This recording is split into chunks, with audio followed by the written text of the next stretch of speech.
my working life, actually, the ethos behind what I do at the university, working and supporting various individuals, groups, people from particular backgrounds who may be disadvantaged in certain ways, be it through gender, postcode area that these people live in,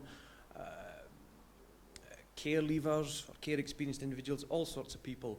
But the ethos is carried on into Fit Like Records. Now, I did get asked, so is it traditional music? Well, yes, it is, but it's lots of other kinds of music as well, and it's not just music. And this came about, Fit Like Records. Have we got any native Doric speakers with us? We've got Ian here, I see, aye. Fit Like being the native northeast greeting, how are you? Fit Like. I'm sure you all know that. But I think the reason that people are interested in the label and what it does is because it's not like other labels. What is a record label? It puts out records. We put out records, but we do other things as well. Probably more importantly, we try and forge collaborations. We try and put on interesting, unusual events. We put together projects that allow people to collaborate, that give artists, musicians from a wide background a platform from which to actually display their talents. It is a hobby. I spend a lot of time on it, a lot of my own money. We are funded by a local authority in Aberdeen City a little bit. So there is only so much I can do. But I am quite proud, I would think, over the last 18 months of the things that we've done and the things that we've got lined up. And when we started up, people were a bit, but what are they? What is it? Fit Like Records, that sounds couthy and country. It must be fiddles and banjos and beards, probably. And it might be, but it's lots of other things as well. We're away to put a single out by a punk pop band called Lennon Death Mask. But just a couple of weeks ago, we put together a show for a traditional Scottish group called Clipe, and it was fantastic.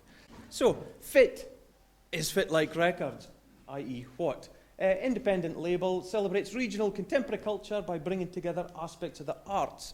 Now, even just writing this, yesterday I was thinking, well, what is culture? What is the arts? Who participates? Where do they participate? What is the manner of their participation? And I mean, I've thought about this before, and certainly in Aberdeen, where you've got quite a unique situation with oil and gas, where people have different expectations about culture and what it is. And I've found it quite difficult explaining to people what we do. Oh, culture, bringing together culture. So what? A quartet, string quartets and folk musician, what do you do? Well, if I can, I will.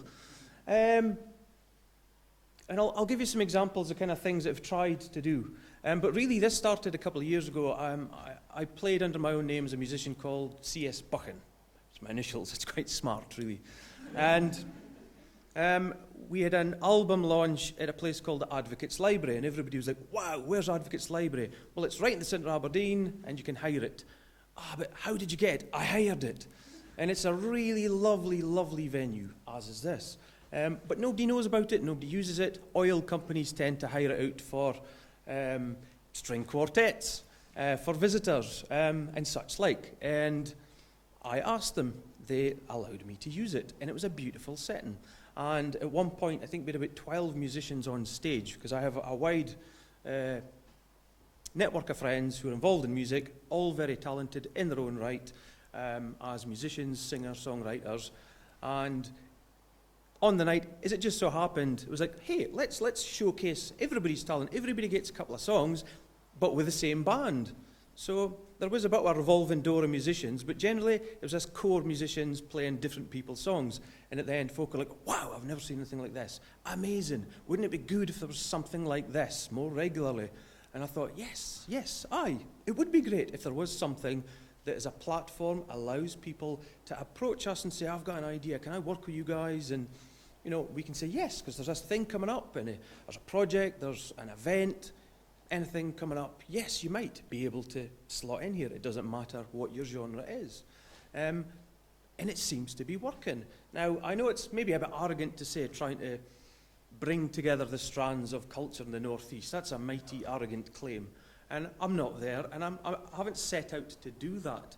But there is an awareness in Aberdeen that there are so many different groups, and it's in the Northeast as well, that stick to what they do, stick to what they know. There's very little crossover, and there's no reason why there can't be crossover. That's fine if people from the folk music world don't want to mix with the heavy metal world. I can understand that.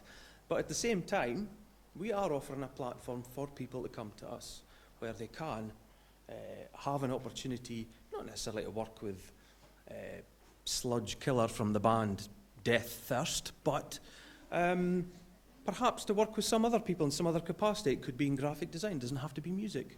It could be art. So it was a couple of years ago, and from then I thought, right, how can I actually put this together?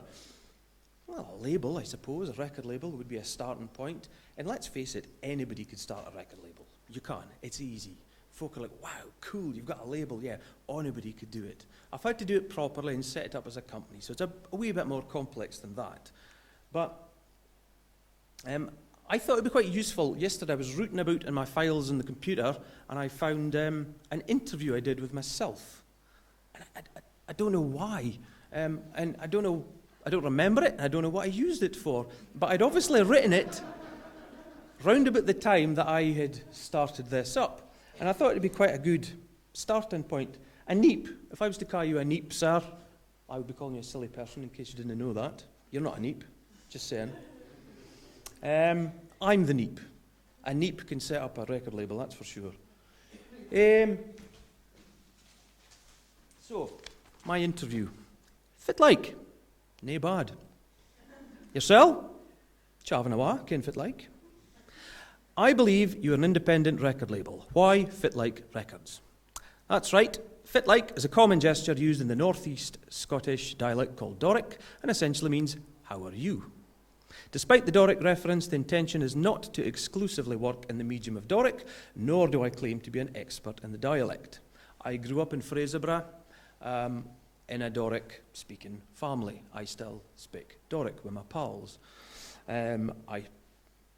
As a teacher, I find it interesting that as a child you are told it's a backwards dialect. You know, we don't speak that in school. And I think things are turning around now and people are realising the cultural richness of a dialect such as Doric. And it has so much to offer in terms of not just the past, but the present. How is it adapting to the present? And I am very interested in using Doric. And I have a lot of friends, musicians, artists that use Doric not as a novelty, but as part of their work. And that's something we try and encompass in this. C.S. Buchan, question mark, C.S. Buchan. Ah yes, that bearded tit is a real fan of Doric and thought it would be a fitting name to call the label. Being a broch, Fraserburgh loon himself, and few of the folk he plays with and records with are also native Doric speakers from other parts of the Northeast, such as Buckie, Peterhead and Aberdeen. He thought something that reflected his roots would be apt. Correct, I did. What's the idea behind the label then? Fit Like Records like to work under the ethos that if you can do it yourself, then do it. Don't wait for somebody to do it for you.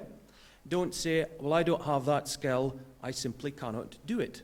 There either could be somebody that will show you how to do it, might help you do it, or you can learn it. And I have done it exactly. I had no idea how to set up a label. I now record and produce various acts. I market products, i.e. albums. I'm getting known around blogs, websites where I can actually speak to people to try and promote this. I put on gigs, I put on events, put together compilations. If you'd asked me 5 years ago, would you be able to do this? No, I can't. I don't have the skills. They're self-taught skills, but I've also used a network of people around me in the Northeast who are willing to lend their skills to me, and I want to pass that on to other people who are interested in getting involved in these things as well. You don't need expensive equipment. Fact. I've just recorded an album which is getting a lot of interest, basically for nothing. I recorded it in my bedroom, and nothing gives me greater pleasure than being told, wow, the production value in that is great. Which studio did you use? Well, Studio Seamount Court on the Gallowgate in Aberdeen, at a cost of nothing, free recording software. It does get to a stage where you may have to buy a few microphones here and there, and But largely, I've done it for nothing. You don't need the best graphic design skills. You don't have to be the best musician. Again, fact, I am not the best musician. I am a musician, and I release my own material. I am not the best musician. It doesn't matter. Can you find somebody to help you improve being a musician? Can you help somebody to play parts? And that's what it's about. It's about people coming together to create something amazing, if they can. Getting that to happen, I've just been very fortunate. I know I have. I don't expect anybody to bound out here going, well, I'm going to start a label and I'm just going to make it happen. It is circumstance. I'm very lucky, and I'm a bit older. I'm 37, so I've had time to be involved in music. But never be scared to ask. And I've learned that over the last few years. I've achieved a lot through asking people, how would you feel about helping out, lending some of your skills? In return, I can maybe do this for you or that for you. But people are scared.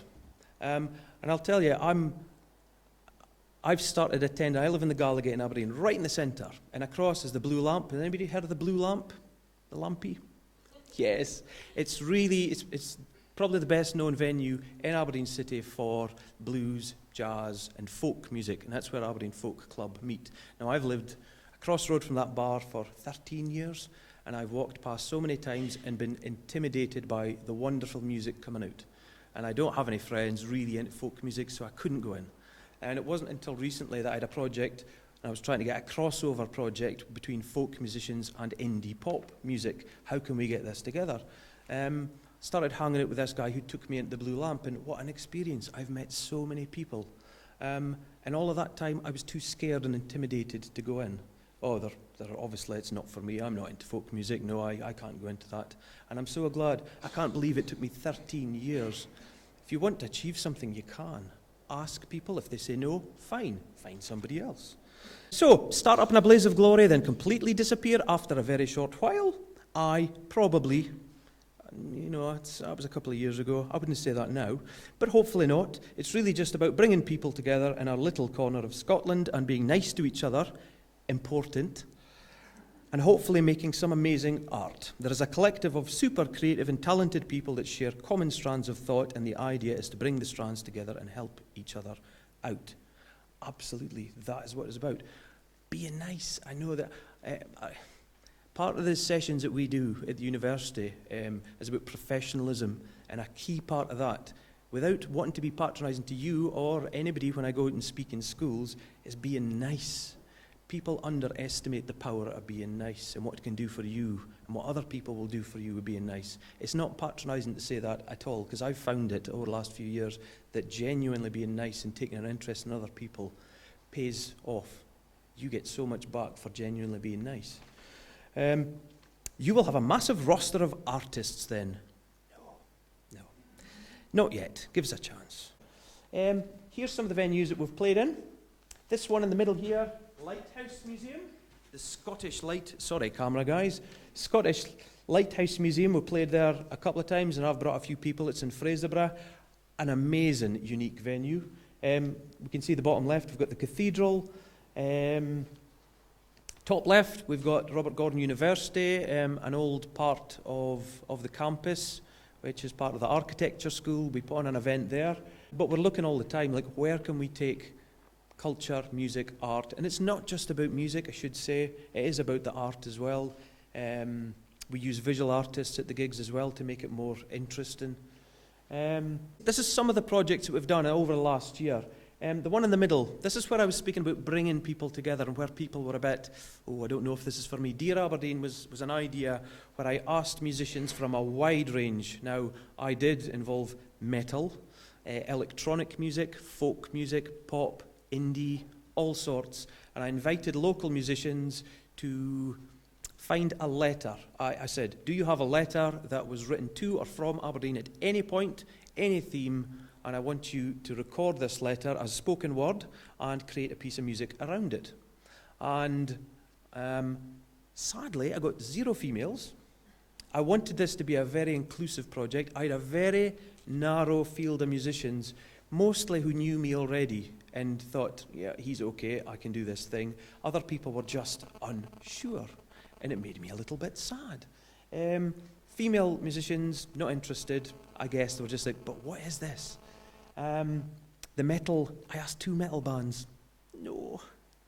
But the result, we did get 10 tracks, and they're fantastic. They genuinely are. We had everything from a love letter from 10 years ago, which nearly made me cry, to a guy who had a letter that was basically a debt letter requesting £7.32, or they'd come and knock on his door, and he used this letter as part of his song, and it's wonderful. And it is a really, really good compilation. So we're looking at doing something again. Ironically, a couple of the female artists that I'd invited have since come and said, I would like now to be involved.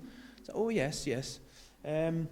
So I think people are getting the idea that I am genuinely looking to help people. It's maybe not the kind of music I would listen to in my own spare time, but that doesn't really matter. In terms of quality, I offer to help record people for these compilations as well, if need be. I should say all the money from this compilation went to charity as well, a local food bank. I'm a good guy. Which is part of the article on the left. It's a terrible photo. Look at my lumpy beard. Nae Furtrits here was a Doric event I put on. Now again, people would assume, traditional Doric, Couthie, Bothy ballads, things like that. And it wasn't. It was contemporary Doric.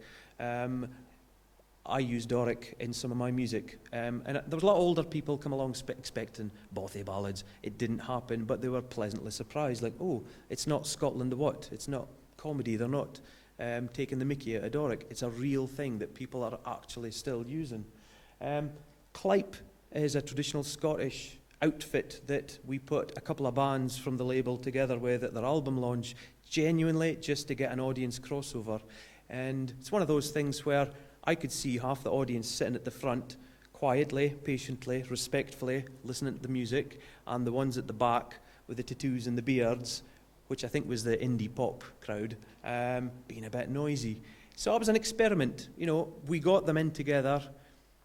Maybe, we have to look at how that's going to work again. Things coming up, a female-led project. It really made me think, how can I get females to participate? And I thought, well, I can't. This can't come from me. It has to come from a woman. So there's a couple of people I know that have been involved and done a few things for us before that I've just floated the idea and said, a female-led project, that's it, I hand it over. I want no part in it because it has to be led by female. Now, I don't know what the theme will be yet. I've got a meeting next week with them. They will come up with that. But I am but one man. I do have people that help out at various points. But there's a limit to what I can do. But I absolutely and thoroughly enjoy it. And it seeps this crossover from my work as a wider access officer into what I do with music. I find very gratifying. I didn't realise it at first. It's just something naturally. It's working with all of these different groups and giving people a platform. Essentially, that's what Fit Like Records is about.